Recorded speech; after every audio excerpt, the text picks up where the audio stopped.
Hi, I'm Malika Bilal, and you're in The Stream. And I'm Ahmed Shahabuddin. How are young people forcing world leaders to act on climate change? Today, we dive into a new Al Jazeera documentary highlighting the social justice movements pushing for reform.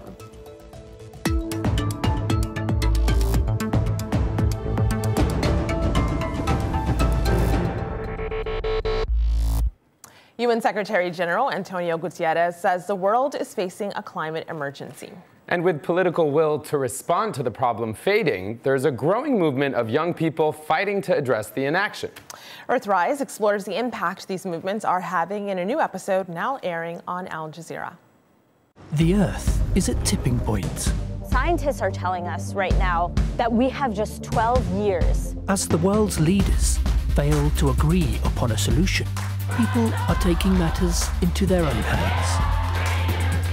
Let's show them what courage looks like. We're talking about pain that's happening now. We're trying with this action to get people to understand that it kills people, and that it kills people now. It's already killing people. Earthrise returns with the people's voice on Al Jazeera.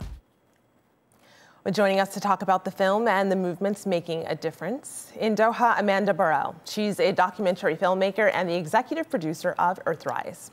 In London, Clare Farrell. She's the co-founder of Extinction Rebellion, one of the people movements featured in the new Earthrise documentary. And in Boston, Massachusetts, Varshini Prakash. She's the co-founder and executive director of Sunrise Movement, which is also featured in the Earthrise episode. Welcome, everyone, to The Stream. Varshini, I want to start with you and a tweet. You take a look at my screen here. You tweeted this not too long ago. One of the best parts was talking to this amazing group of 8th graders after the show who've been learning about climate change and the Green New Deal in class. The second best part was learning that I'm about the same size as them, but we won't focus on that part. You just wrapped a 3 to 4 week tour around the US with Sunrise Movement, and you were talking to people for whom climate change and its effects they're having to deal with them directly in their day-to-day lives. What was that like? What were some of those stories? That's right. We launched on April 18th in Boston, Massachusetts, and we wound our way all across the Midwest, all the way to the West Coast and down the South and back to DC. We ended just exactly 1 week ago, and it was one of the most life-giving, moving experiences of my entire life. We met people in Iowa, which is an incredibly important state as we move into the presidential elections in the United States, but has been, inundated by climate-fueled floods. The pollution that emanates from corporate agriculture has been horrendous for communities there. We met farmers and indigenous communities all across Iowa. We went to a place called Chico and Paradise, California. Paradise is a place that has been so burnt down to rubble that 19,000 of 20,000 structures no longer exist. We met individuals who's imagined had to get into their cars and flee, going straight into fires that have been ravaging the entire West Coast of America all last fall.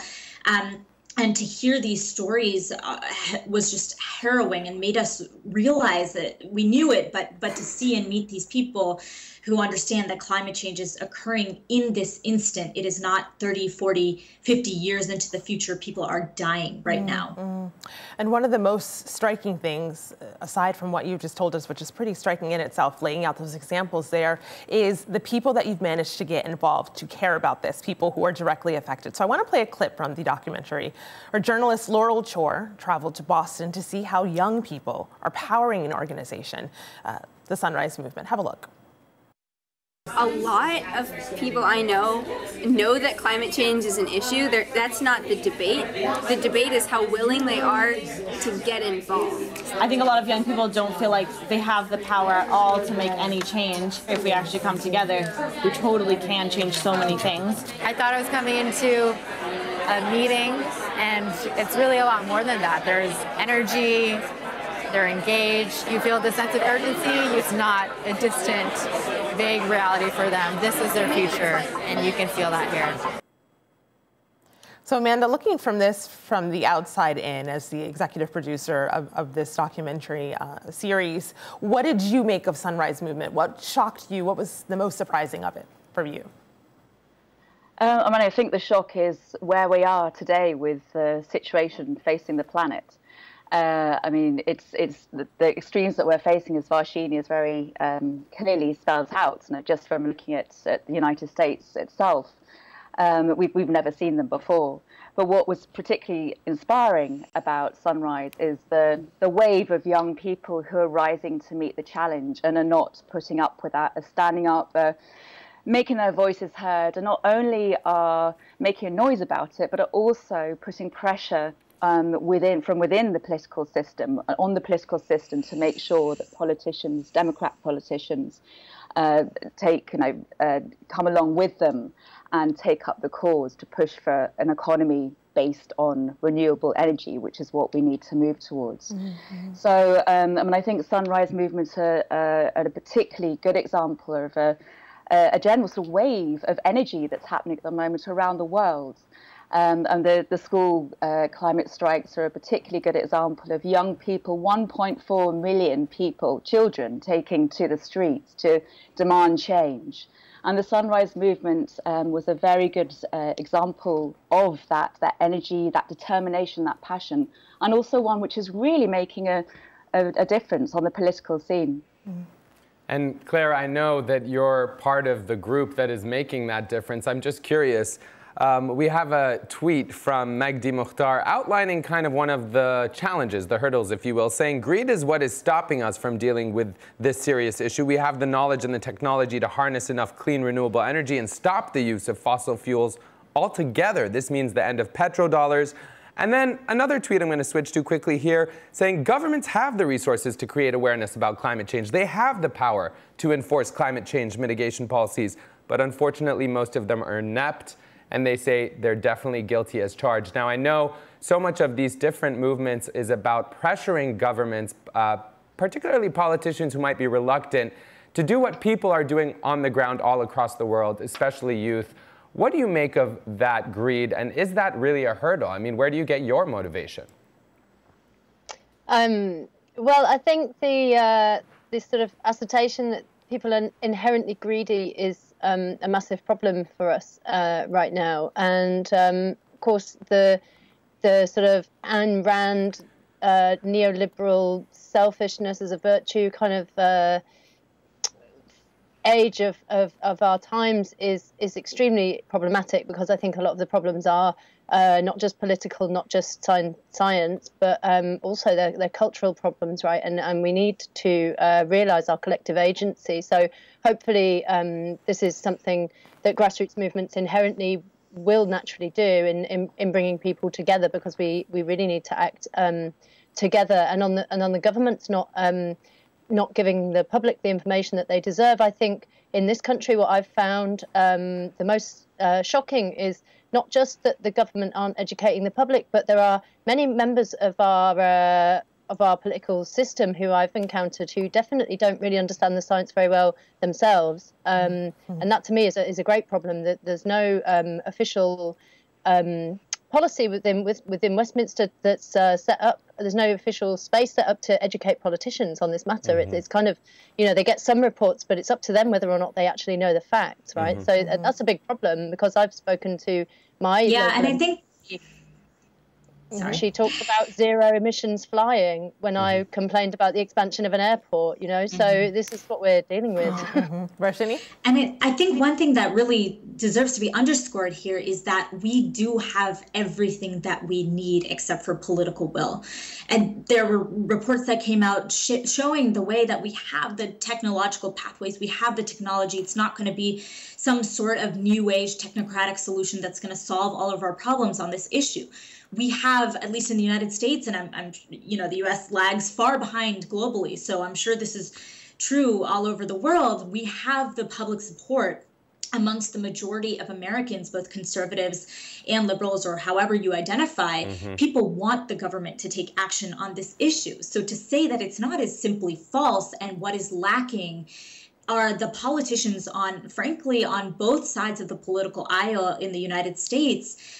Both people who have taken copious amounts of money and therefore halted progress on the issue as a result from the fossil fuel lobbyists and executives, and also from politicians who have simply lacked the moral courage, the moral vision to step out there and take a risk and say, you know, I'm going to do what's necessary, even if I'm not sure exactly how this will play out the next election cycle. Which is why groups like yours, Sunrise, and also why groups like Extinction Rebellion, where Claire is a representative of, are literally taking this fight to them, to the lawmakers and legislators. I want to show our audience what that looks like, because the two tactics of the two groups are slightly different.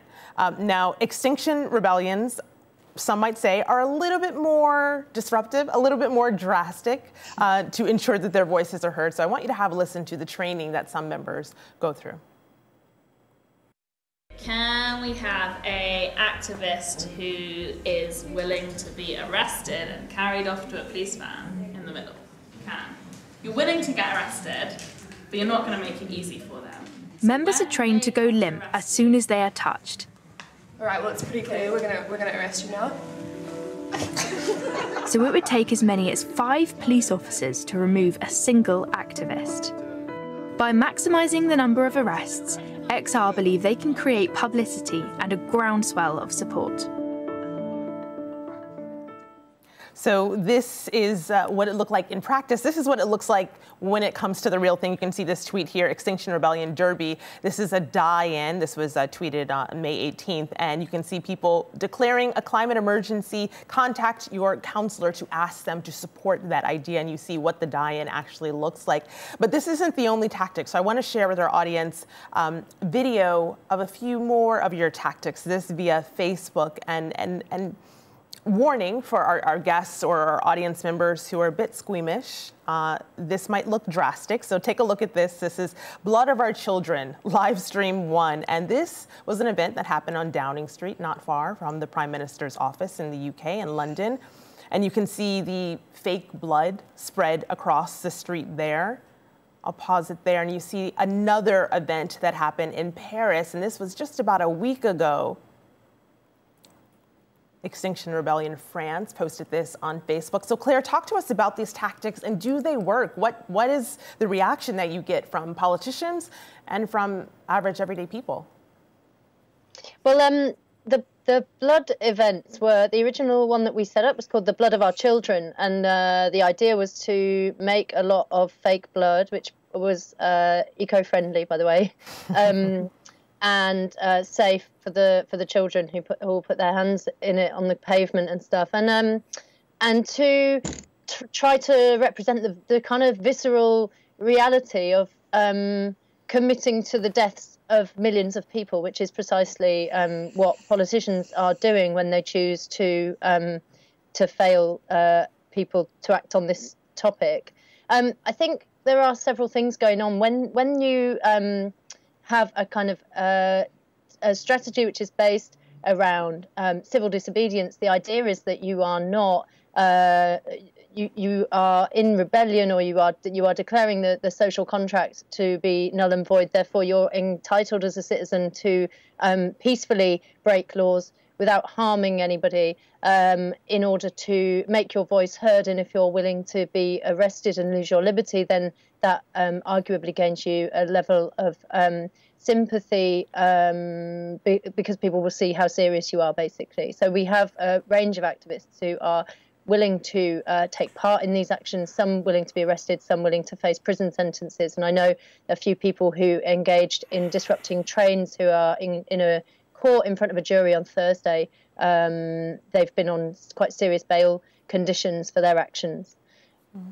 Varshini, you know, I want to kind of comment and echo on some of what you talked about. You said there's different groups, you know, you guys have different tactics perhaps, but a lot of people chiming in online saying that this has to be an inclusive movement. And we know that the United Nations has been warning about the link between climate change and global inequality. We have a comment from Adrienne S. McCord saying, we asked if we think, you know, they're connected, and she said, absolutely, they're connected. Too often, those downstream politically and economically bear the brunt of climate abuses.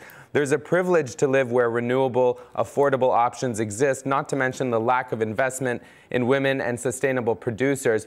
So many of the comments that we've been receiving, Varshini, is about this very issue, about inequality. I recently made a documentary about climate change in Texas. We went to an area here in America called Hidalgo County, and it's true. You know, the people who are less fortunate, new immigrants, people who are struggling for several reasons, are also suffering more. At least I found that. What have you found, and what do you think this brings to the conversation in terms of constructive solutions?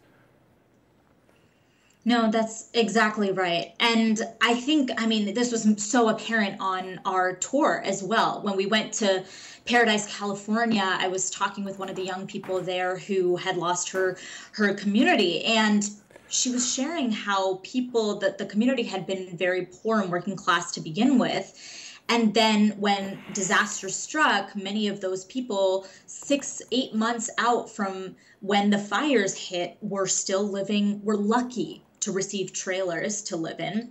Many people were still homeless or were having to live in hotels, their livelihoods completely ruined. And so you can see how the climate crisis, when it plays out on already existing inequalities, we are currently at the highest levels of inequality we've seen in a century. And that is racialized. It's that inequality exacerbates for people of color and communities that have historically been left out of economic prosperity, both in the United States but globally. And it's a really big problem. And what that means is that we cannot shy away from discussing racial and economic justice as part of the solution. And I think a place where the climate movement has failed in years past is by discussing just remaining so focused on polar bears and parts per million and carbon emissions that we forget that this is about people. And what is exciting to me about the Green New Deal in this moment is I think it is for the first time putting forward a federal vision for America that actually is discussing climate action rooted in racial and economic justice, repairing historic harms, ensuring that water and clean air are universal human rights, and that justice and jobs and climate, protecting all of those things at once go hand in hand. They don't have to be competing missions. And that's definitely a valid point. And you know, when we talk about and hearing you outline all those problems and maybe some of the shortcomings in the past and previous strategies, Amanda, I'm curious. You know, we have a lot of comments coming in, also video comments that have been sent to us about where people find optimism, how we can adapt across differences, if you will. So I want you to listen to this, and I'd love to get your thoughts. Take a listen to what Lawrence sent us. Yes, there's still reasons for optimism, although we are already locked in the disastrous impacts of global heating. The world in 2100 can still be livable if we move the climate emergency narrative to something that focuses on the survival of our species and our communities. This is not just about resiliency or adaptation. This is about mitigation in the first place. Amanda, we heard him say this is about this is about mitigation. What do you make of his comment there? I mean, I think there is an inevitable amount of having to adapt and be resilient to the climate change that we're all facing. But there's also, in the face of the greatest disasters, is often when we can, humanity is able to pull on resources of creativity and innovation, and to try to stop the problems at their source. Now, admittedly, we've got a long way to go. But I think this is about finding political and creative and successful business solutions on every level. So mitigation, adaptation, resilience, we've got to work on all fronts if we're going to solve this. And we've got to involve all parties. People from all walks of society, the civilians as well as the politicians and around the world. So yeah, operating on all fronts, totally agree. Mm-hmm. So I pulled up here one headline. This is from Grist, and they write, the Sunrise Movement has a plan to force presidential candidates to address climate change. And as part of that plan, though, it's not as easy as it sounds. It's part of that plan. That means tactics like going into offices on the Hill here in the U.S. in Washington and lobbying and talking to representatives about what it is that you want them to do. So I'd like to have our audience take a look at one of those tactics that the Sunrise Movement members use to have young people lobby political leaders on Capitol Hill. Have a listen to what happened when a group of children asked Senator Dianne Feinstein to support the Green New Deal. Have a look. I've been doing this for 30 years. I know what I'm doing. You come in here and you say it has to be my way or the highway. I don't respond to that. I've gotten elected. I just ran. I was elected by almost 1 million vote plurality. And I know what I'm doing. So, you know, maybe people should listen a little bit. I hear what you're saying, but we're the people who voted you. You're supposed to listen to us. That's your How old are you? job. How old I'm are 16. You? I well, can't you didn't vote for me. Well, I'm voting for voted. you. It doesn't matter. Well, a senator from California did respond. This happened in February. She tweeted this: "I want the children from the Sunrise Movement to know they were heard loud and clear. I have been and remain committed to doing everything I can to enact real, meaningful climate change legislation." Varshini, though, what do you make of the uphill battle, really, that you have ahead of you? Yeah, I mean, I think it's fairly ironic that in that moment, what Dianne Feinstein said was, "I've been here for 30 years. I got this." And the reason why those children were there was we are looking at a world that is burning, that is flooding, that is increasing in temperatures that will be unlivable within our lifetimes and incompatible with human civilization as we know it. And yet our politicians have done nothing. So I think now it's the time to turn up the intensity and the heat. We are engaging in everything from civil disobedience to direct confrontation and lobby visits to actually being in front of these politicians every single place that they go, so that the climate crisis and also the solutions that are on the table, commensurate to the scale of the problem, are inescapable, and they have to address them head on as we head into this all-important presidential election. And Claire pulled up this headline here from The Guardian: "The Extinction Rebellion scorecard, what did it achieve?" And you can scroll down and take a look at their view on what you achieved. But you had local authorities in the UK declare a climate emergency in recent months, as they say here. And you had the Labour Party do so as well. Of course, that is not the government. So what do you make of your road ahead? Well, you know, we know that we're not operating in a vacuum. So obviously it's the school strikes as well. There's a whole range of reports that have come out. There's David Attenborough's shows. There's the sort of tide turning in the media, which is important. That we've put pressure on there too. I think what we've achieved so far, which is important to appreciate, I think, is this focus on the language and being able to talk properly about the things that we're facing in terms of the level of the threat and the convergence of biodiversity loss and climate change as two things which, of course, they come as part of the same story, but they're not. They weren't previously often reported as like two impending crises that come together. So I think helping people to be able to speak about the truth of the situation has been one thing that we've certainly felt successful in. And when you talk about the local governments, I know there are local authorities in America who've been pressured to make declarations of emergency. Right now in the UK, we have over 100, I think it is, local councils. That includes cities and local county councils who've declared emergency. The Welsh Assembly, the Scottish Assembly, Ireland now, and then Labour passed a motion which was voted through unanimously in our Parliament, which doesn't mean that there's a bill or any changes in law, but it does mean that the entire of Westminster recognises that we are now in a state of climate and environmental emergency, which is important to push home that this is a biodiversity crisis, an extinction crisis, as well as facing catastrophic climate collapse. So there have been some wins. Of course, none of this has resulted in less carbon emissions, or none of it has rewilded anything. None of it has saved any insects yet. There's a big way to go, right? But it's just the start, and we're at the bottom of a huge mountain, I think. Right, not yet. The bottom of a huge mountain, but there is still time, a little bit. Unfortunately, we are out of time for this part of the conversation, but I want to make sure you catch the new Earthrise series airing today on Al Jazeera and aljazeera.com. You can see the tweet from them here, AJ Earthrise, and you can head over here for where the documentary will be posted. That's all the time we have for now. Next time we will see you on the show, and until then we'll see you online. But Ahmed, take us away. Let's just give a meteorologist who sent us this video comment. His name is Eric.